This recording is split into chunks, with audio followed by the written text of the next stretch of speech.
Sa verse 8, sabi dito, sa madaling salita, magkaisa kayo at magdamayan.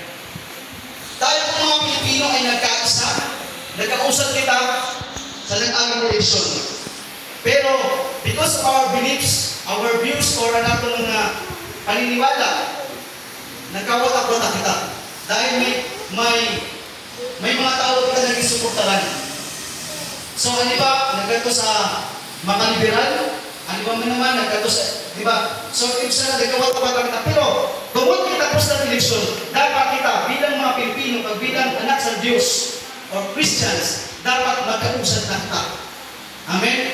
Sa tagpuna, sa nag-abi ng mga nag-abi ng eleksyon, iba-iba natin mga kulor. May dilawan, may pula, may blue. Pero tapos ng eleksyon, yan na, dapat kita magkausap. Na kung sino man ang mamumuno sa aton, kung ano man ang iyang plano, dapat natin suportaran. Amen? Amen. Ano sa institution o ano sa organization? Dili siya magtatagumpay kung walang pag-uusap. Example po sa basketball. Even sa team, maubusay ang mga players. Pero pag walang pag-uusap, di magagana ang team. Di ba po? Ano mas aton? Bilang mga anak ng Diyos at bilang mamayang Pilipino, dapat magkausap kita.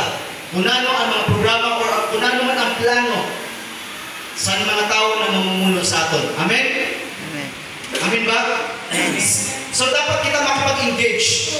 Makita po nila na sa aton dapat kita nagpag-usap sa inda. Na naman ang mga plano nila. Okay? So sa dili sa Biblia, bago po natin administrasyon. Ang natin mayor na bago na. Sa maabot na June, may bago na kita na mayor. Yun na, I encourage you. Okay? Dili ka man nagbuto kang kanin o nagbuto ka man kang kanin. Bilang Christian, responsibility po natin na nanuman ang iyang plano para sa kakulad sa atong lugar, kailangan po makipag-usap kita. Amen ba? Amen. Amen. So, sabi po ni Helen Keller, alone we can do so little. Together, we can do so much. Kung usad lang, gawin ang kadamay mo ano. Pero pag nag-usad, dako-dako ang may mo ano. So, ano man sa aton? Gusto ba natin umunlad ang atong bayan? Amen. Makipag-usad po kita. Kung gusto natin makita ang progreso, progreso sa atong bayan, dapat kita na mga Kristiyan, makipag-usad kayo. Makita sa aton ang unity. Amen? Pwede ko yung nagdumduma sa ako tiyo ko na kagawad. Sabi na, kung sa pagsilig mo usad lang na tao silig, nagigoy lang, hindi ko ganun makadar sa sakit. Pero kung tanan o damdaman na magigoy kag ibukus mo, makadara kagay sa sakit. Kag malilinis ang imong natad. Ang man sa aton.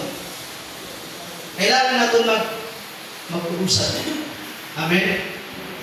So, sabi sa awit 133 verse 1, napakaligaya at kamahanga sa ating pagmasid ang nagkakasat laging sama-sama ng magkakapatid.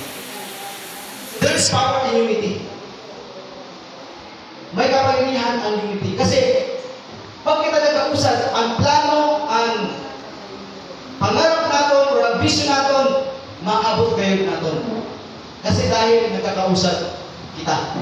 Kaya po, I encourage you na hindi mo man gusto ang nasa posisyon sugat, ang maaaring mumuno sa aton, pero dapat may pakita natin sa inda ang aton pakipag-usap. Amen? Amen. Number 2, sa pagmamagitan ng